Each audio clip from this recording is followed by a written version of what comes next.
मध्य प्रदेश से 2 अप्रैल 2024 को राज्यसभा की 5 सीट और छत्तीसगढ़ की 1 सीट खाली हो रही है और इसके लिए 27 फरवरी को चुनाव होंगे।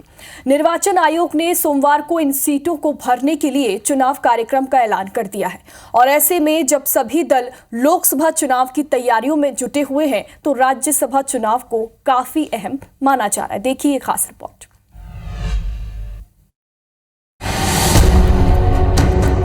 लोकसभा से पहले राज्यसभा की भिड़ंत, 15 राज्यों की 56 सीट पर सियासी फाइट।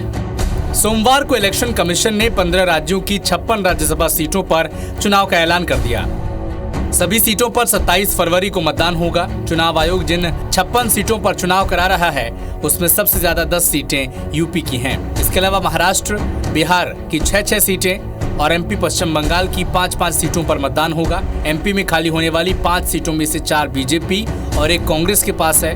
230 सदस्यीय विधानसभा में मौजूदा दलीय स्थिति के मुताबिक 4 सीटें फिर से बीजेपी के खाते में जाना तय है, तो वहीं 1 सीट पर कांग्रेस दोबारा कब्जा जमा सकती है। वैसे कहा जा रहा है कि बीजेपी राज्यसभा के चारों प्रत्याशी का चुनाव लोकसभा चुनाव के समीकरण के आधार पर तय कर सकती है, यानी उम्मीदवार वही बनेगा जिसे अगली सरकार में मंत्री बनाना हो। वहीं धर्मेंद्र प्रधान और एल मुरुगन बाहरी उम्मीदवार हैं।